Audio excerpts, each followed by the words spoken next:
ဒီ delivery ပို့ပေးတဲ့ချိန်ကျအပြင်ကသူက packing တစ်ခုထပ်လုပ်တယ်ထိခိုက်မှာဆိုလို့ပေါ့နော် okay ဆိုတော့ဒီနေ့ရောက်လာတယ်အဲ့ဒါဆိုကျွန်တော်ဒီကနေပြီးတော့packing ဖောက်မယ်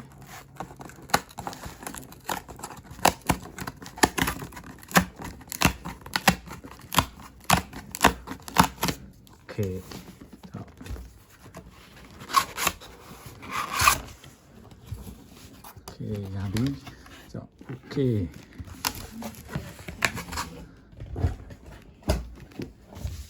ဆိုတော့ဒီကောင် GoPro ဆိုတော့ဒီကောင်မဲ့ GoPro ရေးထားရင်ဒါ okay ဒီကောင်ကတော့အပေါ်ကသူ့ရဲ့ပုံစံပေါ့နော်ဆိုတော့အောက်ပိုင်းမှာဗာရေးထားလဲဆိုတော့ okay ဒီကောင်ကခုနပြောလဲfor purchases ပြီးကြရင် memory ရေးထားတယ်ပြီးကြရင် storage ရေးပေးထားတယ်14လက်မပေါ့နော် okay အောက်မှာတော့ serial number တွေပါတယ် okay အဲ့ဆိုရင်ဒီကောင်ကျွန်တော်ဖွင့်မယ် okay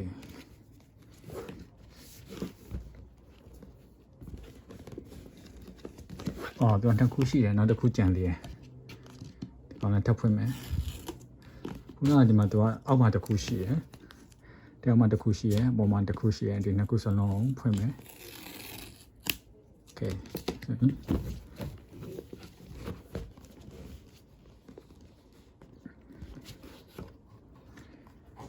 okay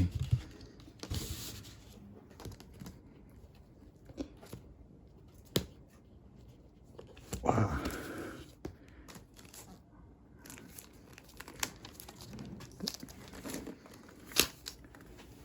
okay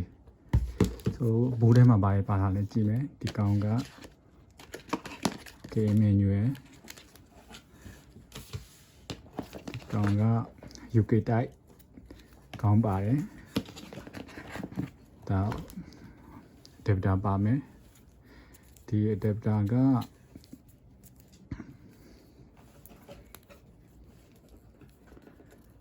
adapter ပါမယ် okay ပြီးကြရင်ကျွန်တော်တစ်ခုချင်းစီကိုဖွင့်ပြပေးမယ်ပြီးကြရင်ဒီမှာ cable ပါမယ် okay okay အရင်ဆုံးကျွန်တော်တို့ adapter ကိုဖောက်မယ်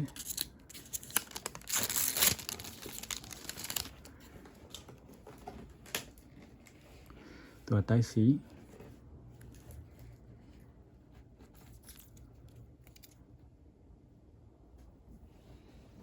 ဒီကောင်က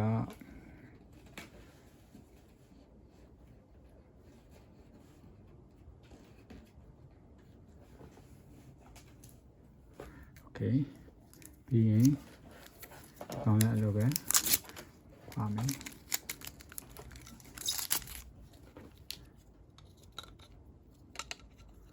ပြီးတော့ဒီကောင်နေပြီးတော့ဒီထက်ထည့်မယ် okay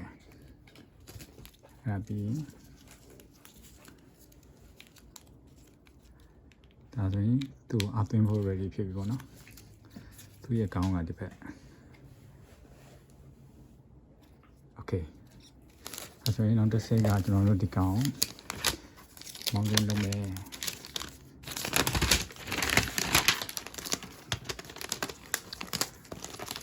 တော့စိတ်ချနေပြီ wow Apple ဒီအောက်မှာသူက MacBook Pro ဆိုတဲ့ဒီအသားတစ်စိတ် logo ပါထပ်ပါတယ်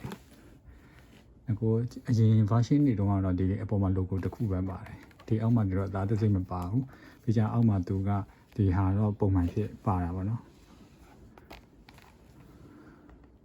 okay ဆိုရင်စပြီးတော့ဖွင့်မယ်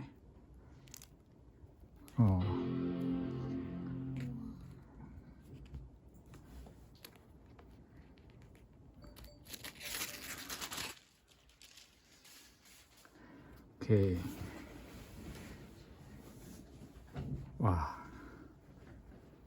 hello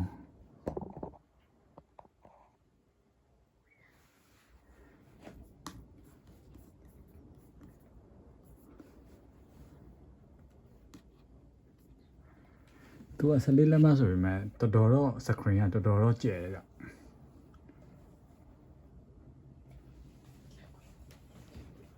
Okay ပြီးရင်ကျွန်တော် English To use English as the main language, press the return key. Okay English ကိုရွေးနှိပ်ပြီးတော့ enter ခေါက်လိုက်မယ်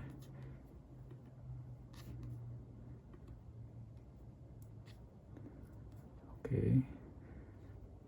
Region United States ပဲထားလိုက်မယ်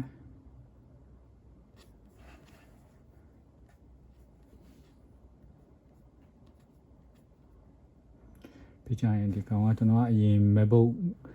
အဟောင်းက data လဲကျွန်တော်မယူဘူးပြီးကြ Windows ကလဲကိုပိုင်ရုံး laptop ဆိုတော့ကျွန်တော်မလုပ်ဘူးဒါကိုယ့်ကို setup အသစ်လုပ်မယ်ဆိုတော့ဒီအောက်ဆုံး setup new ပဲကျွန်တော်ရွေးလိုက်တယ် Okay ဒီဟာတွေလည်းကျွန်တော်ဘာတစ်ခုမှမလုပ်ဘူးတော့နောက်မှလုပ်လိုက်မယ်ပြီးကြရင်Wi-Fi ချိန်မယ်ပေါ့နော် Wi-Fi ကတော့မဖြစ်နေအချိန်တင်တယ်ဘာလို့ဆိုတော့သူကအထဲမှာအသစ်ဖြစ်လာတဲ့ခါကျလိုအပ်တဲ့ဟာတွေဆွဲလို့ရအောင်ပေါ့နော်ဒါအိမ်က Wi-Fi တစ်ခုခုကိုရွေးပြီးချိန်လိုက်မယ်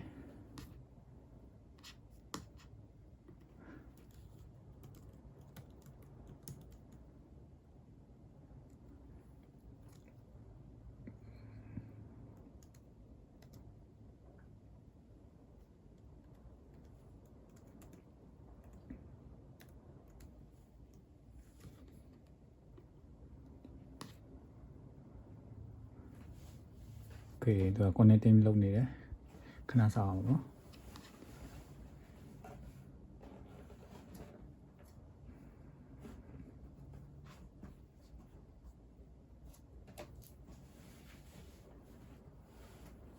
โอเค continue ဒီမှာတော့ကိုယ့်ရဲ့နာမည်ရေးရအောင်ပေါ့နော်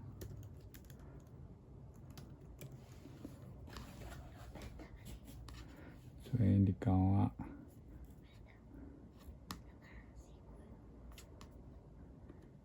ကိုအားကိုဒီအားလေးရွေးမယ်ကောင်းလေးရွေးမယ် password ကကိုကြိုက်တဲ့ဟာထည့်မယ်ပေါ့နော်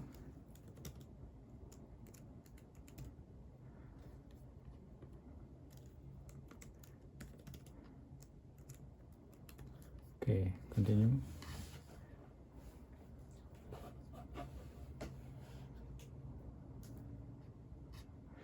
ဒီကောင်လေး on ထားတာကောင်းတယ်ကိုယ့်ရဲ့ Apple account နဲ့ဒီ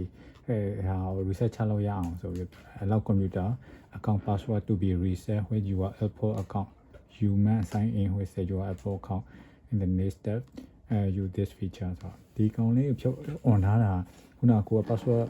ကိုအသစ်ထပ်နောက်တစ်ခါထပ်ပေးချင်တယ်ဆိုရင်ကိုမှာအရင်ကိုက iPhone တွေနဲ့တုံးထားပြီးတော့ iPhone မှာကိုယ့်ရဲ့ Apple account ရှိတယ်ဆိုရင်အဲ့ account နဲ့ဝင်တဲ့ခါကျရင်ဒီရဲ့ password ကို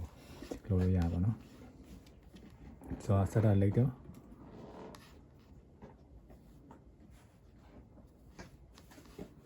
don't skip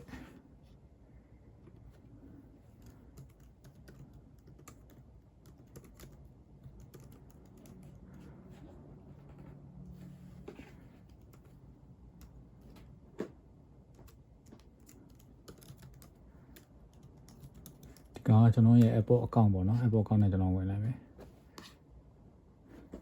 Apple account ရဲ့ password ပေါ့နော်ဆိ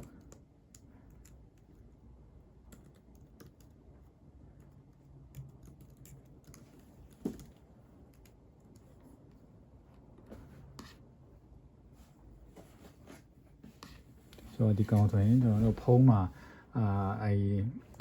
ကုတ်လာတောင်းတယ်အဲဆိုရင်ဖုန်းရဲ့ကုတ်ကိုထည့်ပေးမယ်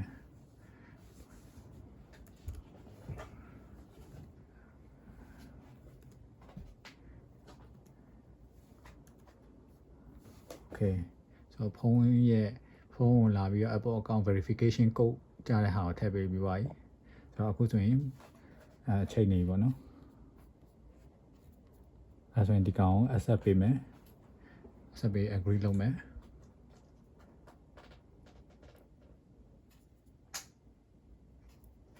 ခဏစောင့်လိုက်မယ်နော်ကိုယ့်ရဲ့ internet connection ပေါ်မှာမူတည်တယ်အခုဆိုရင် account ကိုသူ set up လုပ်နေပြီ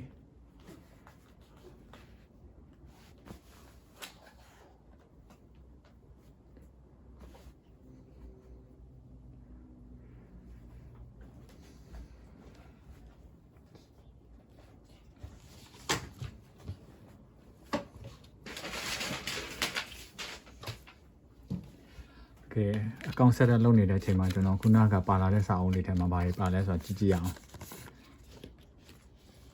โอเคဆိုတော့ဒီကောင်က iCloud keychain use iCloud keychain လို့ပြောတယ်ကျွန်တော်နောက်မှပဲလုပ်မယ်လို့ပြောမယ် set up later အခုတော့မလုပ်သေးဘူး continue နဲ့ပဲလုပ်မယ်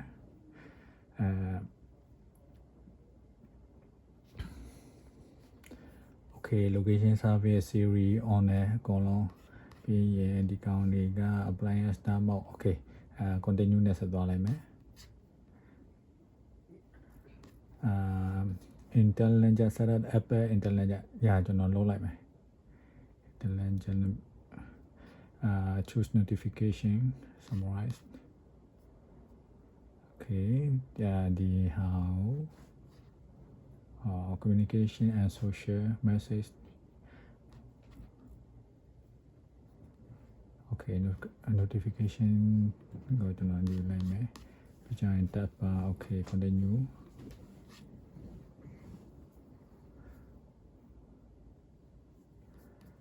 ပြီးနောက်မှလုပ်မယ် continue okay next pay ဆက်လိုက်တော့ continue okay အဲ့ဆိုရင်ဒါအကုန်လုံး set up လုပ်ပြီးသွားပြီပေါ့နော်ဆိုတော့စပြီးတော့သုံးလို့ရပြီ get started okay ဆိုတော့ဒါလေးဆိုရင်ကျွန်တော်တို့ unboxing လုပ်တယ်ပြီးကြရင် initial setters account ကိုဝင်တဲ့ကိုယ့်ရဲ့MacBook အသစ်ကို account ကိုယ့်ရဲ့ account နဲ့account ကို MacBook ထဲဝင်တဲ့ account create လုပ်တယ်နောက်တစ်ဆင့်ကကြတော့ကိုယ့်ရဲ့ Apple account နဲ့ထပ်ပြီးတော့ဝင်တယ်အဲ့ account ကိုကိုက password တွေပါ change ချင်တယ်ဆိုရင်ကိုယ့်ရဲ့Apple ID account နဲ့ပြန်ပြီးတော့ reset လုပ်လို့ရပါတော့အားလုံးပဲကျေးဇူးတင်ပါတယ်ဆိုတော့ keyboard ကလည်းအရင်မိုက်တယ်ဒီမှာ fingerprint ပါတယ်okay အဲ့ဆိုရင်နောက်တစ်ခုကဒီဟာအကုန်လုံးပြီးသွားနောက်ဆုံးတစ်ဆက်ကကျွန်တော်အတန် sound system စမ်းပြပေးမယ်နော်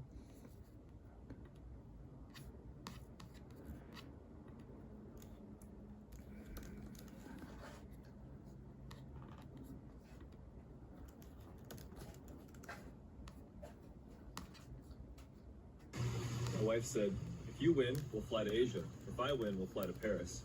I bet you won't get toned with just Tai Chi walking before Christmas.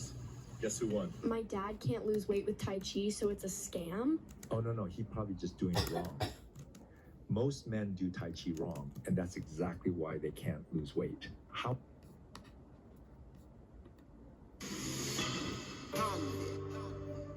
Akon. Yeah, yeah, yeah.